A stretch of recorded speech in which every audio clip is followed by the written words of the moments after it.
Mateus capítulo 1, meus irmãos. Amém? Mateus capítulo 1.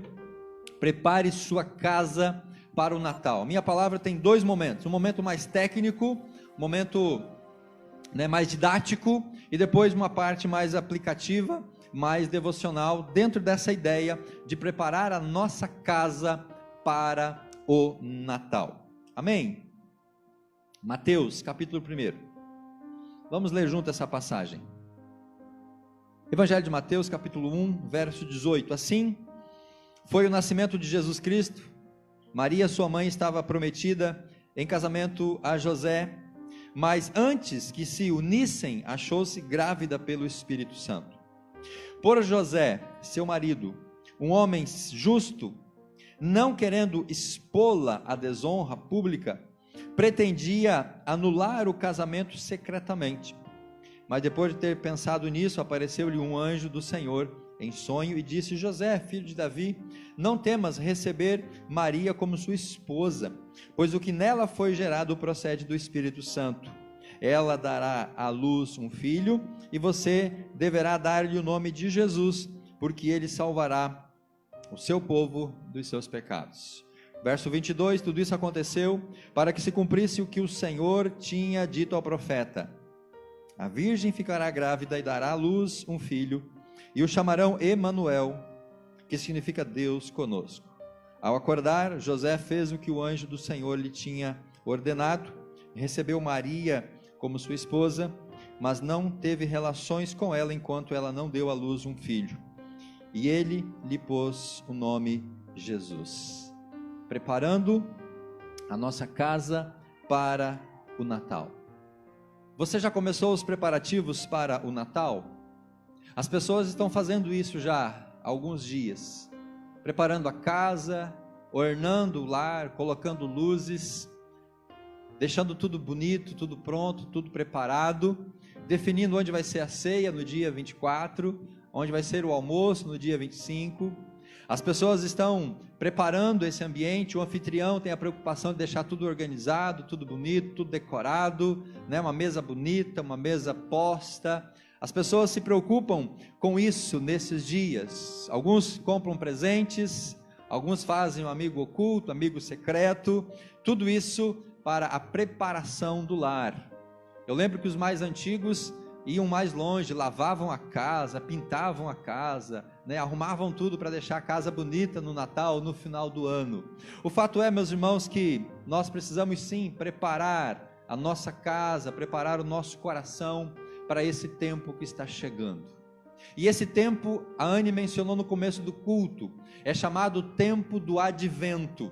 No seu informativo que você recebeu na entrada deste culto, eu quero que você pegue esse informativo, que eu quero destacar para você algumas coisas que está escrito ali. Essa é a parte técnica da mensagem de hoje. A Bíblia fala de um tempo do advento, que é a preparação para a festa do Natal. A festa do Natal, que é a festa cristã mais importante, celebrada em quase todo o mundo.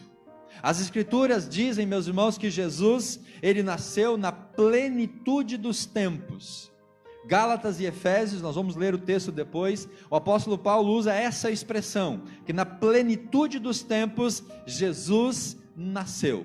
E é esta preparação para o Natal, que nós entendemos como esse tempo do advento, o tempo da vinda, o tempo de preparar o nosso coração, o tempo de preparar a nossa casa, o tempo de deixarmos tudo pronto para que Jesus possa vir, para que Jesus possa nascer, para que Jesus possa reinar. Deus preparou o mundo, Deus preparou o universo, Deus preparou todas as coisas. Desde a fundação do mundo, Deus age para o tempo da chegada de Jesus, ou seja, o tempo do advento, que é, nas palavras do apóstolo Paulo, a plenitude dos tempos. O que significa então plenitude dos tempos? A definição está escrita aí no seu informativo. É o momento apropriado de acordo com o decreto de Deus para que a sua vontade seja cumprida. Quando Deus decreta, quando Deus planeja, Ele trabalha para que isso aconteça no momento, na forma, na época, no instante que Ele assim determinar. E isso então quer dizer o quê, meus irmãos? Que a plenitude dos tempos é quando as estações precedentes estabelecidas por Deus se completam, ou seja, é o tempo certo. Lá em Belém, lá naquela manjedoura, naquela noite de Natal, que não é o dia 25 de dezembro, porque a data foi convencionada posteriormente, mais provável que seja no mês de março ou abril. O fato é que naquele momento, naquela noite, naquele tempo, concretizou-se o plano, o projeto e o propósito de Deus, que Ele veio trabalhando desde a fundação do mundo, que Ele veio trabalhando desde Adão e Eva, desde o chamado de Abraão, desde a nação de Israel, depois com o advento da igreja, após o nascimento de Jesus Cristo, Deus então completa esta preparação para que chegássemos então no tempo certo. Plenitude dos tempos é o tempo certo de Deus para isso acontecer. Então a plenitude dos tempos marca o cumprimento de um período, o cumprimento de uma época, o cumprimento de uma era. E aí nós vamos entrar então nos dois textos que tratam sobre essa plenitude dos tempos. O primeiro texto, Gálatas capítulo 4, eu quero que você abra sua Bíblia neste texto, Gálatas 4, verso 3 e verso 5. Paulo usa a expressão aqui em Gálatas, a plenitude dos tempos. Quando ele usa o termo plenitude, tanto em Gálatas como Efésios, o termo grego é o mesmo, o significado é o mesmo, é quando o período é cumprido, quando o tempo chegou, quando chegou o momento certo. O que diferencia nos dois textos é o uso da palavra tempo pelo apóstolo Paulo. Em uma, Paulo vai usar o tempo cronológico e no outro texto ele vai usar o momento exato para as coisas acontecerem. Mas vamos ler esses dois textos, meus queridos. Você que está em casa nos acompanhando também, tenha a sua Bíblia em mãos e acompanhe a leitura conosco. Gálatas, capítulo 4, verso 3 ao verso 5. Encontre esse texto na sua Bíblia. Aqui o apóstolo Paulo diz assim, capítulo 4 de Gálatas 3, 4 e 5. Assim também nós, quando éramos menores, estávamos escravizados aos princípios elementares deste mundo. Mas, preste atenção aqui agora, queridos, no texto. Quando chegou a plenitude do tempo, o que aconteceu? Deus enviou o seu filho, nascido de mulher. O texto que nós lemos em Mateus. Jesus nasceu de Maria, pela obra do Espírito Santo. Nascido debaixo da lei, Jesus nasce dentro da comunidade do povo judeu. Se você pegar a genealogia de Mateus e de Lucas, você vai ver que Jesus ele descende da nação de Israel. Elas vão passando pelos ascendentes, os familiares de Jesus, de Maria, José, até os seus primórdios. Então Jesus nasce debaixo da lei, ele era judeu, a lei ainda imperava, a lei de Moisés estava em vigência. Paulo diz assim, a fim de redimir, salvar, transformar aqueles que estavam sobre a lei. Jesus veio para salvar os seus contemporâneos, os seus patriotas, os judeus, para que recebêssemos a adoção de filhos. Então, Paulo está dizendo que Deus trabalhou para que quando chegasse a plenitude dos tempos, Jesus viesse, Jesus nascesse e fosse o nosso Senhor e o nosso Salvador. O segundo texto de Paulo está em Efésios. Agora abra sua Bíblia lá em Efésios, capítulo 1, verso 7 ao verso 10. Depois nós vamos ver as diferenças do emprego da palavra tempo nessas duas passagens e vamos compreender o que o apóstolo Paulo está trazendo para nós dentro dessa concepção inicial da plenitude dos tempos, da preparação do tempo, do universo, das coisas, na hora certa de Jesus nascer como nosso Senhor e Salvador. Porque, meus irmãos, a gente talvez já tenha se feito essa pergunta, por que Jesus nasceu em Belém há 2000 anos atrás? Por que ele não nasceu antes? Por que ele não nasceu depois? Porque ele nasceu justamente como o apóstolo Paulo fala, na plenitude dos tempos. Aquele dia, naquela hora, naquele momento, era aquele o exato tempo para que Jesus nascesse. Veja as palavras de Paulo, Efésios capítulo 1, verso 7, diz assim o texto: nele, em Jesus, temos a redenção por meio do seu sangue, o perdão dos pecados, de acordo com as riquezas da graça de Deus, a qual ele derramou sobre nós com toda a sabedoria e entendimento. Ele nos revelou o mistério da sua vontade, de acordo com o seu bom propósito que ele estabeleceu em Cristo, isto é, de fazer convergir. Então aqui Paulo está trabalhando essa ideia, de que tudo convergiu para Jesus Cristo, de fazer convergir em Cristo todas as coisas, celestiais e terrenas, na dispensação da plenitude dos tempos.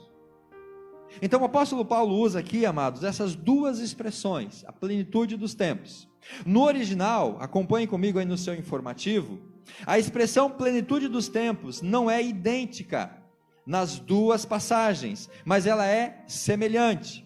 Nas duas passagens, a palavra plenitude traduz o termo pleroma, que significa aquilo que é preenchido. E com Jesus, tudo foi preenchido. Com Jesus não ficou nenhuma brecha. Com Jesus não ficou nenhuma partezinha sequer sem ser completo. Irmão, irmã, amigo, se você ainda tem algo na sua vida que não está preenchido, se você sente alguma falta, algum vazio, alguma carência, alguma necessidade, saiba que Jesus é exatamente aquilo que precisa para preencher a sua vida, porque a Bíblia diz que Jesus, ele veio e ele preencheu completamente todas as coisas. É como se eu derramasse água nesse copo até ele transbordar. Enquanto o copo não transborda, ele ainda está precisando de algo para preenchê-lo, mas depois que ele transborda, ele já está completo. Se falta alguma coisa na sua vida, no seu coração, saiba que o que está faltando é Jesus Cristo. E o tamanho do vazio do seu coração é exatamente do tamanho do amor de Deus por você. Então ele pode preencher os vazios da sua vida. Jesus veio então e preencheu, ele encheu todas as coisas. No sentido de tempo, essa palavra nota consumação, cumprimento, realização. Por isso que Jesus lá na cruz, o que Jesus fala na cruz? Uma das suas palavras lá na cruz do Calvário, ele diz o que? Está consumado. Deus, não falta mais nada. Pai, não falta mais nada. Tudo está cumprido, tudo está realizado, tudo está completo. Agora a obra está finalizada. Não há mais nada para ser feito, está consumado. Então qual é a diferença entre Gálatas e Efésios? Vamos lá. A diferença entre as duas passagens está no termo traduzido pela palavra tempo. Isso está no seu informativo, você pode acompanhar comigo. No texto de Gálatas, a palavra tempo traduz o grego cronos, que é usado geralmente para indicar o sentido quantitativo e sequencial do tempo, tempo cronológico. Já no texto de Efésios, a palavra tempo traduz o termo kairos, que geralmente é aplicado para indicar o sentido qualitativo do tempo, enfatizando o momento. Então Jesus, ele converge em Jesus se encontram essas duas perspectivas do tempo, o tempo cronológico e a qualidade, o momento, a hora exata. Se você quiser imaginar isso, irmãos, pensa em duas linhas paralelas que andam paralelamente, mas sem se tocarem. Talvez os meus dedos aqui simplifiquem isso. Duas linhas paralelas que estão andando juntas, mas não se tocam. Isso desde a criação do mundo, desde a fundação do mundo, Deus sempre está trabalhando, o Cronos e o Kairos. As coisas vão acontecendo, o tempo vai acontecendo, as coisas vão surgindo, a nação de Israel, os profetas, os reis, tudo isso vai acontecendo, e Deus está trabalhando, Deus vai agindo, até que em Jesus Cristo as duas linhas se unem. Aqui então o tempo, o Cronos e o Kairos, eles se tocam, e aqui é que veio então o nascimento de Jesus, e a partir desse encontro do Cronos com o Kairos, do tempo cronológico com o momento exato, Jesus nasceu, lá em Belém, naquela noite, naquela manjedoura, aquela luz que brilhou, agora veio para iluminar as nossas vidas. Deus, ele faz as coisas acontecerem exatamente neste momento. Bom, o que acontece então na plenitude dos tempos? Vamos avançar um pouquinho mais. Tanto Gálatas quanto Efésios, o apóstolo Paulo fala da plenitude dos tempos em conexão com o plano de redenção. Deus não está preocupado com governos humanos, Deus não está preocupado com impérios humanos, Deus não está preocupado com a parte política, com a parte histórica, com a parte geográfica, não. Essa plenitude dos tempos, ela aponta para uma questão espiritual, a questão de salvação, da redenção. Deus vai trabalhando ao longo da história para que em Jesus o plano de redenção fosse concretizado. Ao longo da história, Deus fez várias tentativas para trazer o povo para perto dele, mas todas essas tentativas falharam. Mas em Jesus, Deus então consuma o seu plano de salvação. O texto de Gálatas, plenitude dos tempos, significa o momento exato determinado pelo Pai em seu plano eterno, no qual Cristo entrou no cenário da história humana. Há 2021 anos atrás, ou segundo alguns, 2025 anos atrás, porque segundo alguns historiadores, Jesus nasceu 4 anos depois dele ter nascido. Dizem que é um erro de cálculo, né, quando se passou a contar os anos daquela época para cá. O fato é, irmãos, que naquele momento, o projeto, o plano, o propósito de Deus se concretizou. Jesus nasceu. De Maria, ele nasceu. Naquele contexto, ele nasceu, porque lá estava determinado o momento exato para o Senhor nascer. O verbo encarnar, ali que Paulo usa, em todos aqueles eventos preparatórios, e agora então são cumpridos. A encarnação de Jesus, o nascimento de Jesus, é o ponto alto, o ponto chave de tudo aquilo que Deus vinha preparando, de tudo aquilo que Deus vinha trabalhando ao longo da história. Com a encarnação de Jesus, tudo está agora então completo e concretizado. Ao longo daqueles períodos de tempo, de cronos, agora chegou o seu final. O tempo cronológico terminou para Deus, no sentido de que chegou o momento de Jesus nascer. Ele nasceu e se fez carne e habitou entre nós. Isso quer dizer que, embora o plano de Deus tenha sido estabelecido na eternidade, esse plano se concretiza no tempo quando tudo foi estabelecido, quando tudo se completou. Deus, na eternidade, planejou a nossa salvação, mas agora as coisas aconteceram de maneira concreta. Daí, então, nós entendemos a correlação entre Gálatas e Efésios, pois aos crentes de Efésios, Paulo fala da plenitude dos tempos, como sendo o momento no tempo em que se concretiza o plano eterno de Deus, segundo o seu beneplácito, de fazer convergir em Cristo todas as coisas, tanto no céu como na terra. Agora então chegou o momento, agora chegou a hora, agora estamos preparados para receber Jesus como Salvador. O tempo chegou, meus irmãos, essa é a hora. Não adianta mais nós adiarmos, não adianta mais nós postergarmos, entregar a nossa vida para Jesus. Hoje Ele quer salvar você, hoje Ele quer transformar a sua casa, hoje Ele quer mudar a sua vida, porque como o apóstolo Paulo disse lá na carta de Efésios, Ele fez convergir em Cristo todas as coisas celestiais, terrenas, na dispensação da plenitude dos tempos. Jesus nasceu, e como nós estamos reagindo a esse fato, não apenas histórico, mas o momento do Senhor para resgatar o seu povo. Como que você está vivendo esse momento preparativo para o dia de Natal? A sua igreja está numa jornada de santidade de 40 dias, e essa jornada de santidade, ela é uma jornada também de preparação para o Natal. Quando nós começamos a jornada de 40 dias, quem está na jornada aí? Levanta a mãozinha, quem está participando? 1, 2, 3, amém. Tem muitos irmãos participando online de manhã às 6h30, e alguns irmãos fazendo como devocional. Quando nós pensamos nessa jornada de santidade, nós pensamos numa jornada que terminaria no dia 24, seria uma jornada para o Natal. Depois nós avançamos um pouquinho, né? Vamos até o final do mês, porque é uma jornada de preparação para o ano que vem. Nós estamos, irmãos, nessa jornada. E por que nós estamos nessa jornada? Porque nós queremos que a nossa vida pessoal, nós queremos que a nossa casa, queremos que o nosso lar, nós queremos que a nossa família esteja preparada para receber Jesus Cristo. E a pergunta é: a sua família, a sua casa, o seu lar está preparado para receber Jesus Cristo? A sua casa, ela está em sintonia, em harmonia para receber o Senhor Jesus Cristo? Nós estamos nos preparando, meus irmãos, não o enfeite da casa, não a decoração, não as luzes, não é o aspecto externo, material de preparação da nossa casa, mas é a preparação interna, a preparação interior.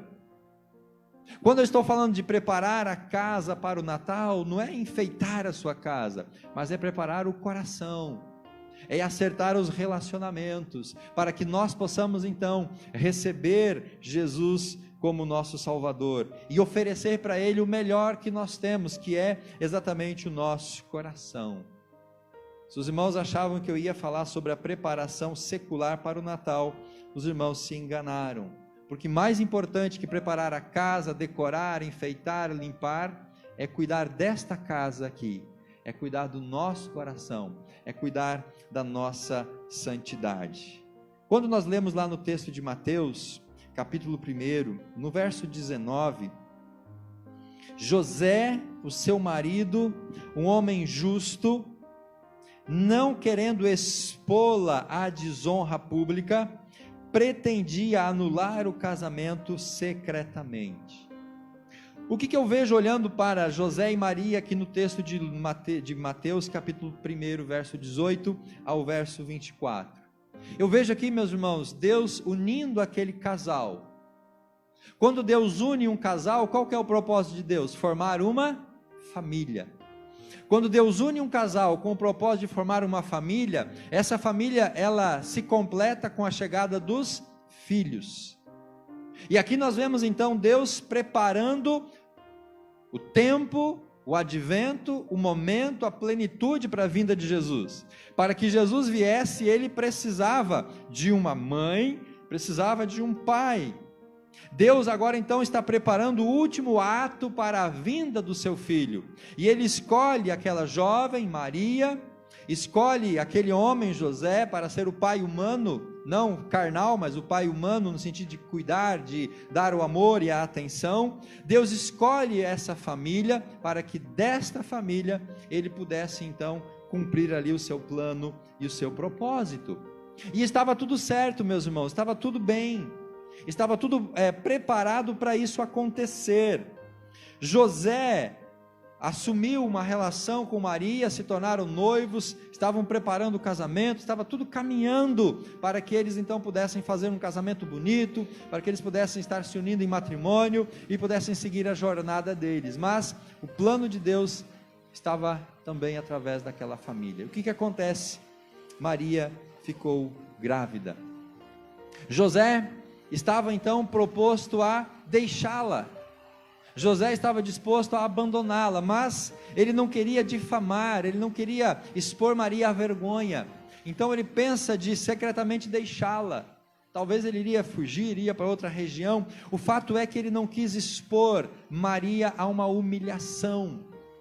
Percebam que nós estamos tratando aqui de um contexto familiar. Eu estou falando de um marido, de uma mulher que estava grávida, e agora o marido, José, ele precisa tomar uma decisão. Ele precisa ser sábio, ele precisa ser amoroso, cauteloso, cuidadoso, para quê? Para não expor a Maria, sua esposa, ao ridículo, à difamação. Então, ele não quis difamá-la, ele não quis lançar palavras contra Maria, ele não quis blasfemar contra ela, ele não quis acusá-la de adúltera, porque, irmãos, qual é a justificativa? Qual é a explicação para uma moça virgem aparecer grávida sem estar casada? Naquele contexto, o fato era, ela traiu, ela adulterou, ela pecou. E a condenação para isso era a morte, era o apedrejamento. Então, José não queria expor Maria àquela situação. E isso aflige o coração dele como marido. Então, ele, para não difamar ela com palavras, para não expor ela à humilhação pública, acusando ela perante as autoridades de um adultério, e você vai lembrar de João capítulo 8, uma mulher que foi apanhada em adultério. O que os líderes fizeram com aquela mulher? Trouxeram ela, colocaram no meio da multidão, exporam aquela mulher ao ridículo, e Jesus então teve que intervir. José não queria agir daquela maneira, ele não quis fazer aquilo com Maria, ele abriu mão talvez do seu direito de difamá-la, de acusá-la, de falar palavras contra aquela mulher. E essa é a primeira questão, irmãos, que nós temos que pensar na preparação da nossa casa para o Natal. Por quê? Porque as nossas palavras, elas ferem muito. As nossas palavras machucam muito. As nossas palavras ferem e machucam mais do que talvez uma agressão física. José não precisava bater em Maria, não precisava lançar nenhuma pedra em Maria, mas se ele apenas a acusasse de adultério, chamando ela de adúltera, isso seria uma grande ferida na vida daquela mulher. Então nós temos que cuidar nessa preparação para o Natal, daquilo que sai dos nossos lábios, aquilo que nós pronunciamos. Por isso que é importante vigiar o nosso falar. É importante nós cuidarmos com aquilo que nós vamos falar, porque a Bíblia diz que nós vamos dar conta de cada palavra inútil que sair dos nossos lábios. Então Deus, Ele vai gravar tudo isso, está tudo sendo gravado, e no dia do juízo, quando nós nos apresentarmos diante de Deus, Ele vai expor todas essas palavras diante de nós e vai cobrar de nós. A sociedade hoje está vivendo uma explosão de palavras desprezíveis e maliciosas. Basta você analisar a letra de um funk, que seja qual ele que for. Qualquer música secular hoje em dia, as palavras são palavras maliciosas, palavras indecentes. E essas questões sociais, irmãos, muitas vezes elas chegam a nós e nos contaminam também. Por isso que em Efésios 4:29 e 5:4, Paulo exorta para que nenhuma palavra torpe saia dos nossos lábios. Palavras torpes, palavras de baixo calão, palavrão, não combinam com a nossa característica, não combinam com o nosso ser cristãos. Obscenidade, palavras levianas, isso é para Deus pecado, e a mentira é o ápice das nossas palavras pecaminosas. O mentir é a pior das formas que nós temos para pecar com as palavras. E agregado a isso, tem as murmurações. Nós somos por natureza murmuradores. Está quente? A gente reclama. Está frio? A gente reclama. Está chovendo muito? A gente reclama. Falta chuva? A gente reclama. O povo de Israel estava no deserto, caminhando para a terra de Canaã. Faltou comida? Eles reclamaram. Faltou água? Eles reclamaram. Então, nós somos por natureza murmuradores. E toda murmuração é pecado contra Deus. Fofocas, queixas, reclamações, gritarias, calúnias, são coisas que contaminam a nossa relação. E qual é o ambiente, meus irmãos, mais perfeito para nós pecarmos com as nossas palavras? Senão o ambiente de brigas e discussões, muitas vezes dentro dos nossos lares. Brigamos e discutimos por questões tolas. Brigamos e discutimos por coisas irrelevantes. Nós brigamos por causa de política, eu sou do A, eu sou do B, eu sou do C. Nós brigamos por futebol, eu torço para esse, eu torço para aquele, o meu é o melhor, o seu é o pior. Muitas vezes nós brigamos agora por essa questão de pandemia, né, de ficar em casa ou não, de vacinar ou não, de usar máscara ou não. A gente brigou com muita gente nesse período. E o que isso tem a ver com a nossa casa, com o nosso Natal? Tem tudo a ver. Porque se você não fizer as pazes com essas pessoas, como é que você vai sentar à mesa com elas na noite do dia 24 para cear? Se nós não estivermos em paz com a nossa família, como que nós vamos reunir essa família na noite de Natal? Como a gente vai abraçar esses familiares na noite de Natal? Como a gente vai olhar nos olhos dessas pessoas? Ou você vai deixar de ir na ceia da sua família porque você está brigado com alguém?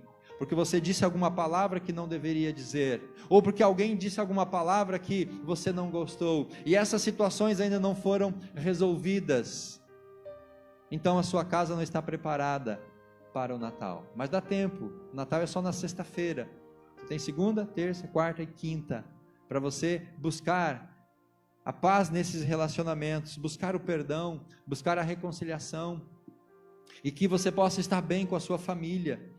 Faça como José, abra mão talvez do direito que você tem. Mas ele falou isso, ele falou aquilo, ele me xingou, blá, blá, blá. Abra mão desse direito se preciso for, para que você possa então estar em paz consigo, em paz com a sua família, em paz com Deus, para que você possa ter uma noite e um dia de Natal abençoador.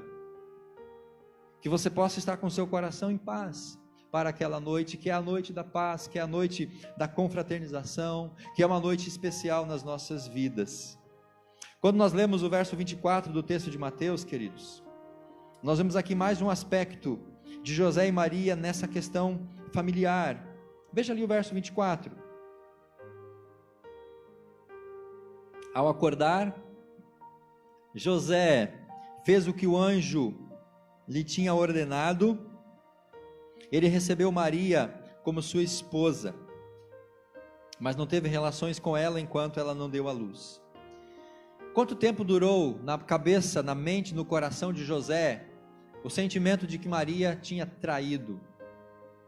Quanto tempo durou no coração de José aquela mágoa por ter sido traído por Maria? Para quem já foi traído, meus irmãos, isso pode ser uma grande ferida aberta no relacionamento. Penso eu que não existe nada pior numa relação do que a traição. Seja na questão conjugal, marido e mulher, seja numa relação familiar, pais, filhos ou irmãos, a traição é talvez a pior atitude, é o pior ato, o pior gesto que alguém possa fazer contra o seu semelhante, seu familiar. Eu fico imaginando José, ao se deparar com aquela situação, Maria está grávida, o quanto isso talvez possa ter abalado os seus sentimentos.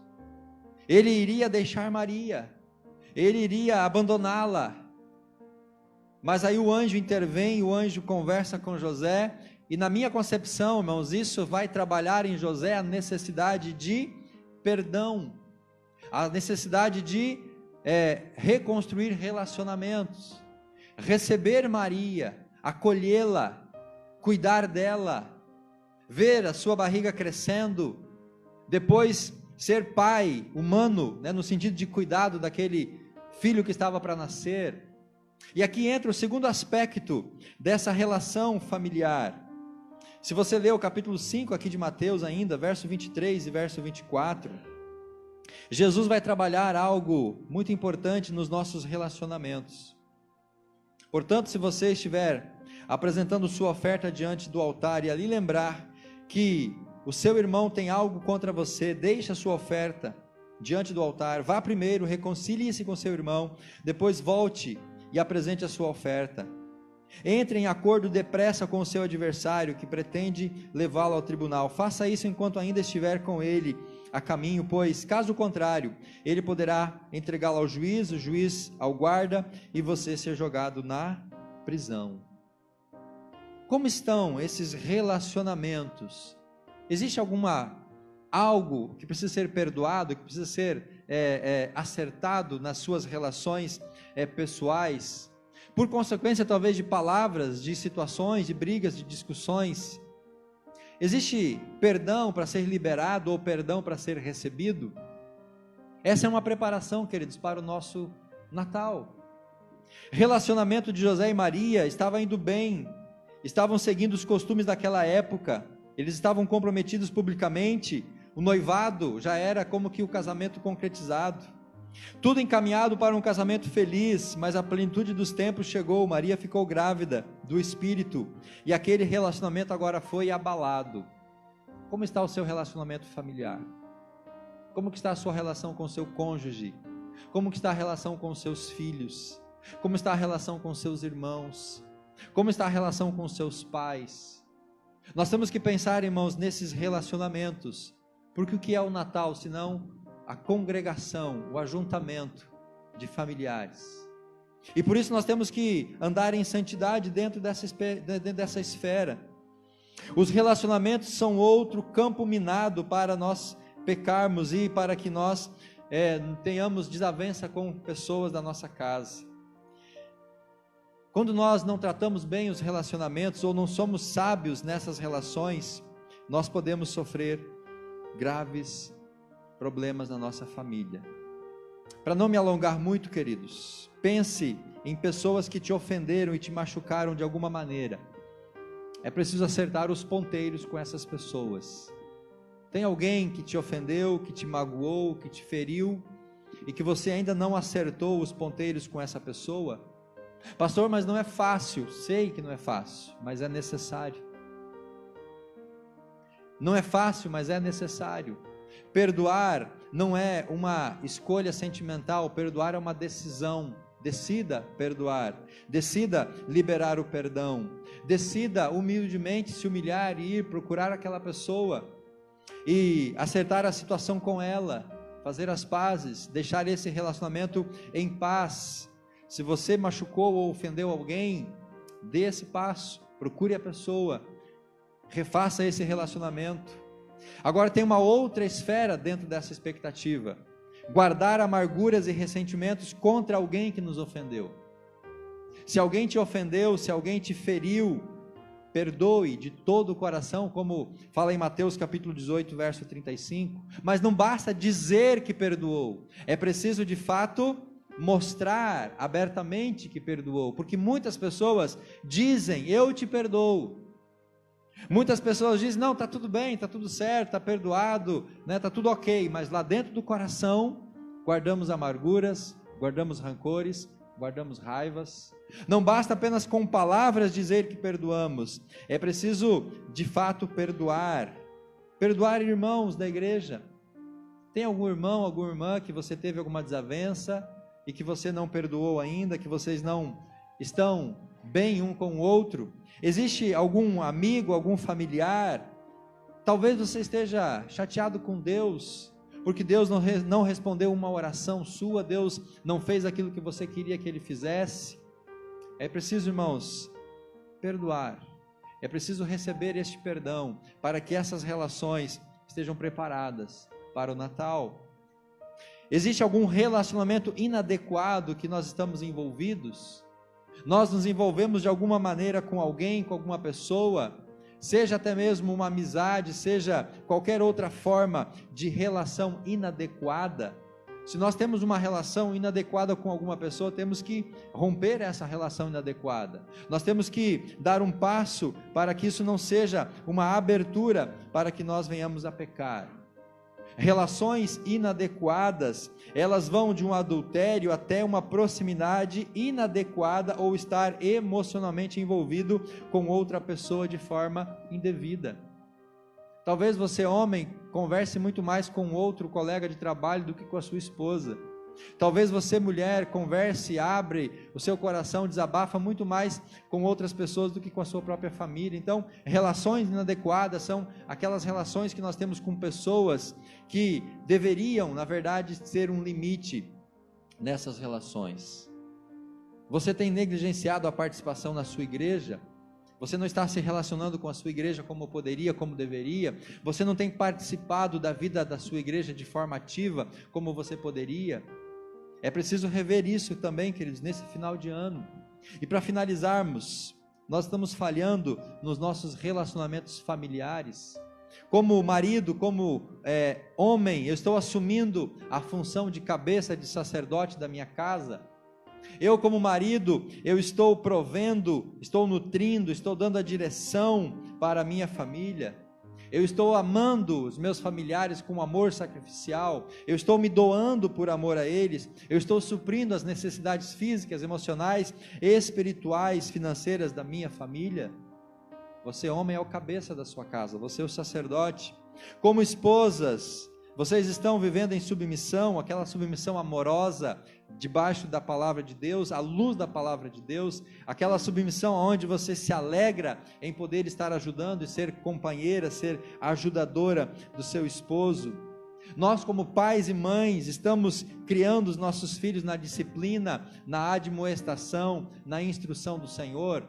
Ou nós estamos deixando os nossos filhos por conta própria, não estamos colocando regras, limites, princípios e valores? Estamos perdendo os nossos filhos, meus irmãos. Estamos vendo que eles estão crescendo rebeldes, desobedientes, respondões, brigões. Nós temos que assumir o controle da disciplina, do ensino, do amor em relação aos nossos filhos, treinar eles espiritualmente também, levar eles até o Senhor Jesus Cristo.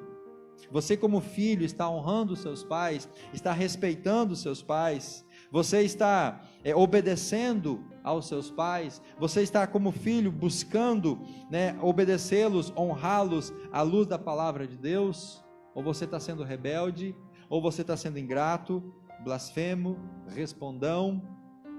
você honra os seus pais, você que já está fora de casa, visita, liga, conversa, chama pelo WhatsApp, chama ele, vai fazer esse papel ou deixa o seu pai abandonado, à mercê. Nós temos que pensar, meus irmãos, em como nós estamos preparando a nossa casa para o Natal. Fica de pé. Se coloque diante do Senhor nesse momento. Lembre que Deus preparou o mundo, Deus preparou todas as coisas para o Natal, o nascimento de Jesus. O Cronos e o Kairos se encontraram no dia do nascimento de Jesus, a plenitude dos tempos. E nós estamos agora, alguns dias do Natal, preparando nossa vida, nosso coração, a nossa casa. Pode ser que você tenha enfeitado já a sua casa, tenha decorado a sua casa, talvez já esteja certo aonde vai ser a ceia de Natal. Tudo já está pronto, presentes comprados, tudo organizado. Graças a Deus, amém por isso. Mas como está o coração? Como estão os relacionamentos? Aquele presente de Natal que você vai dar para o seu familiar é apenas um presente para disfarçar uma mágoa, um ressentimento? Ou é de fato um presente de coração, por amor? Muita gente, através dos presentes, tenta comprar perdão, comprar carinho, comprar afeição. Mas nós não podemos comprar isso, nós temos que conquistar essas coisas. Por isso, queridos, pense, sua casa está realmente preparada para o Natal? O seu coração, a sua vida está realmente preparada para receber Jesus? Muitas famílias já estão com o cardápio pronto, com o local definido, decorado, os presentes comprados, embalados. Muitos já estão contando a chegada da noite do dia 24. Talvez você já esteja fazendo isso, mas a questão central, a questão principal é: como estão os seus relacionamentos? Existe alguém com quem você tem alguma questão não resolvida ou mal resolvida? Falta pedir, falta liberar perdão? Aquelas brigas devido à política, a questões da pandemia, já estão perdoadas? Você consegue olhar no olho dos seus familiares? Você consegue abraçá-los? Você consegue encará-los de fato? Meus irmãos, mais do que uma casa bem decorada, Deus quer uma família unida para celebrar a plenitude dos tempos. Deus quer uma família unida para celebrar a chegada do Filho de Deus. Senhor, queremos preparar os nossos lares, preparar as nossas famílias. Queremos, ó Pai, cuidar dos nossos relacionamentos, para celebrar o verdadeiro Natal, para que tenhamos um tempo de paz, um tempo de harmonia, um tempo de graça. Pai, nós precisamos, ó Deus, estar com o coração puro, livre, limpo de qualquer amargura, ressentimento, para que de fato a noite do dia 24 seja a noite onde Jesus reine em nosso coração. O importante nesta noite não é o cardápio, não é a decoração, não são os presentes.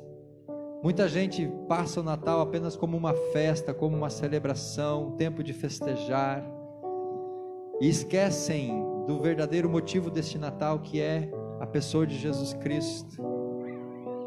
Jesus vai fazer parte do seu Natal, Ele vai estar na sua mesa de Natal, Ele vai estar sentado com vocês ali naquela noite, Ele vai ter um tempo, Jesus vai ter um tempo na sua noite de Natal.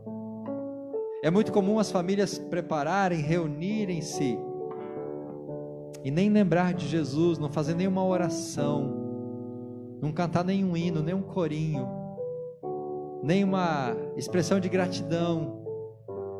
Jesus é o aniversariante, mas ele fica do lado de fora da casa, do lado de fora da família. Nós não queremos isso, Pai, para a nossa vida, não queremos isso para o nosso Natal, para a nossa família. Queremos estar realmente prontos, preparados, aptos para receber o Senhor da glória na nossa casa. Prepara, Pai, o nosso lar, em nome de Jesus. Amém e amém. Vamos cantar, vamos adorar o Senhor.